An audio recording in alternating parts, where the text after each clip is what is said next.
Hello everybody. I would like to continue the discussion on the basic meditation technique.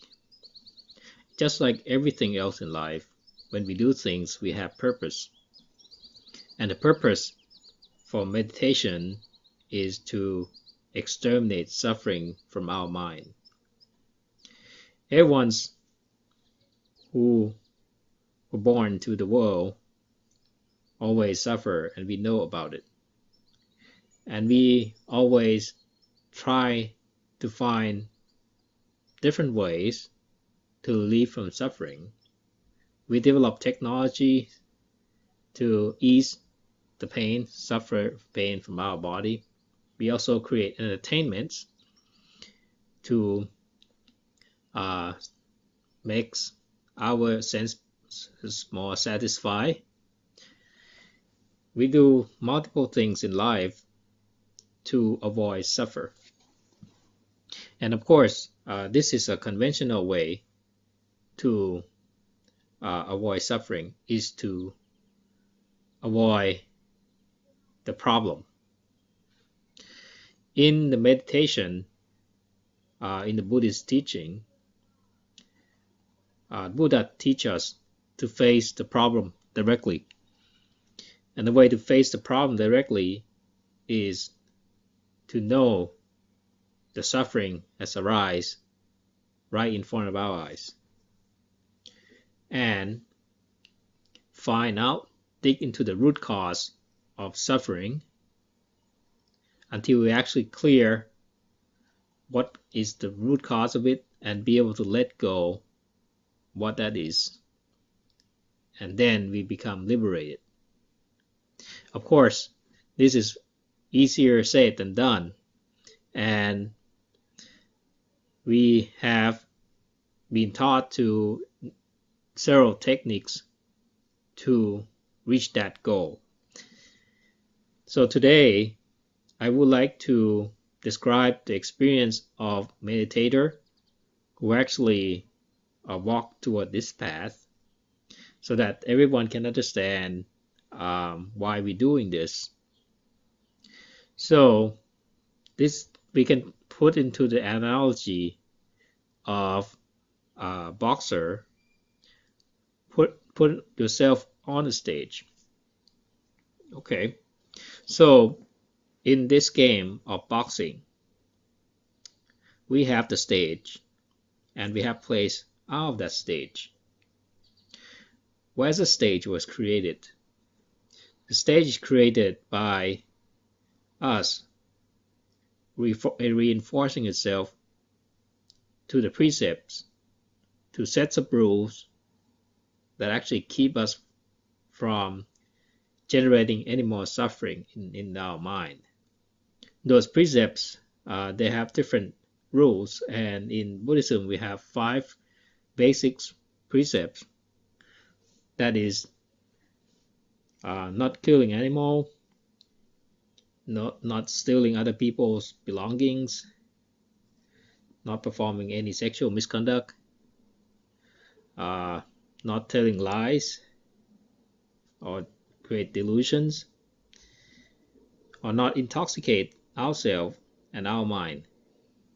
Okay, that's 5 basic rules that we need to maintain.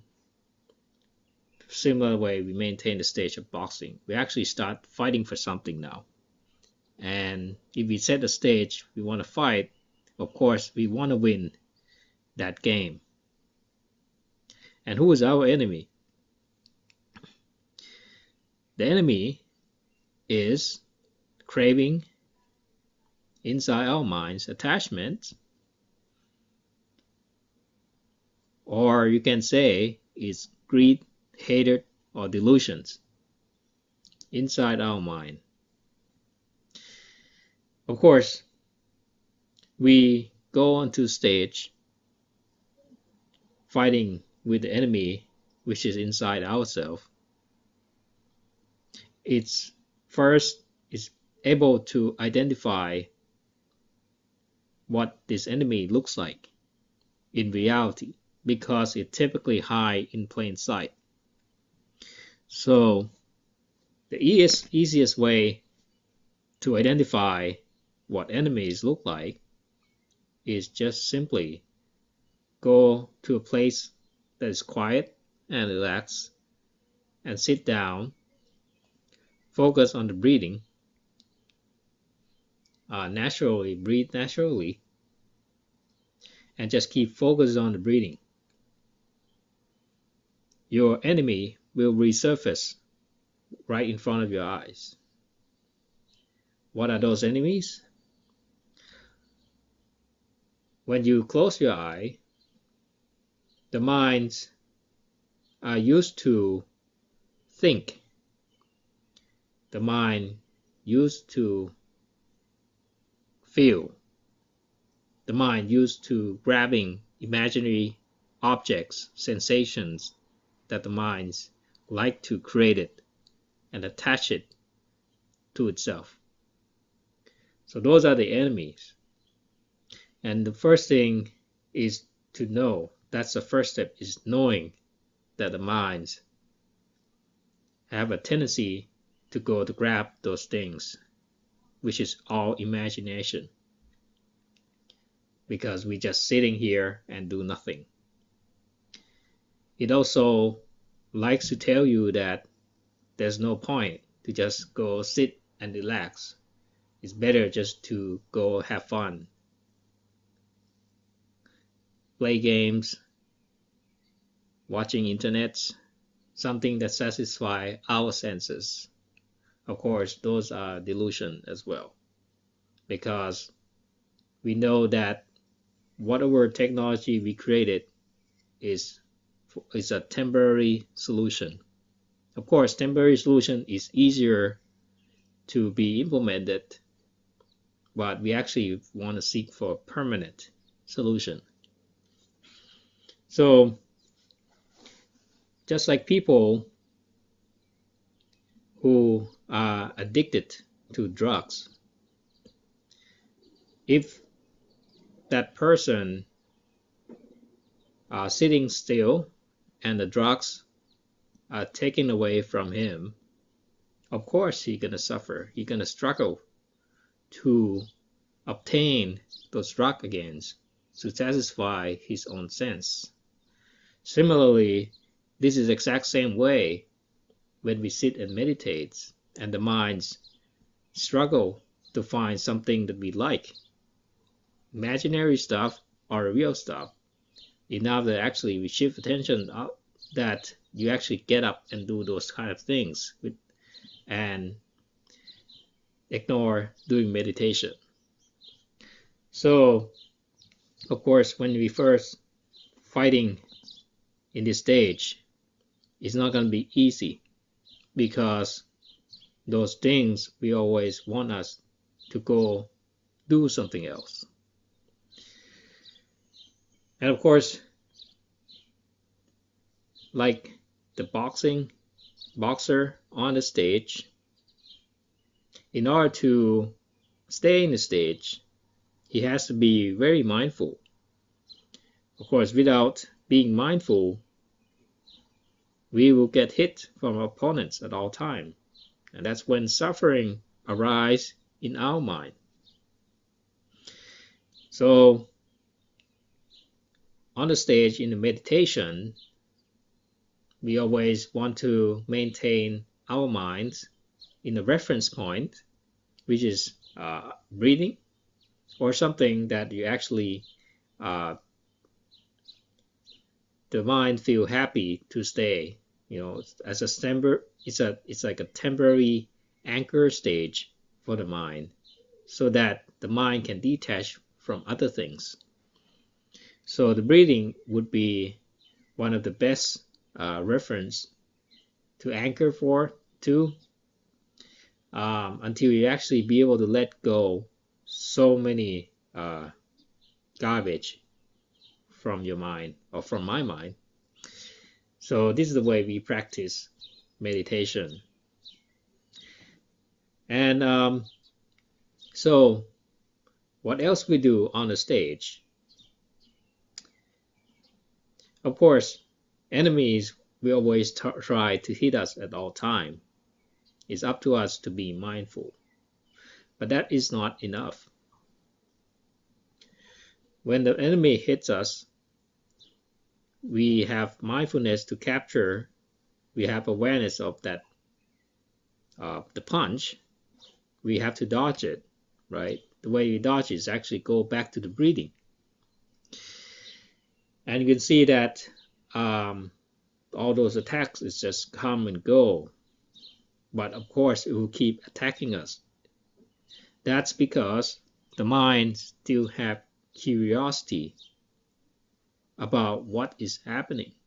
Even though things come and go, the mind always want to find the answer why it comes and go, and why the problem keep coming, because the mind generated by the problem, by the self. Of course, the way to exterminate it is to fight back. How to fight back? This is the part that we have to pay attention to in order to complete the training, other than just focus on the breathing, because typical, people like us always have things to think about all the time. So we have to find out the reason of what initiates those thoughts, go back to the root cause, and actually have a full understanding of the root cause, enough that we know that it's actually conformed to the basic law of nature, that is, everything comes and goes, and if something comes and goes, changing at all time, is subject to be deteriorated out, so that's called suffering. And of course, if something is changing at all time, there will be no fixed absolute reference point. So there's no self, cannot be in that thing, or it's a temporary state of mind.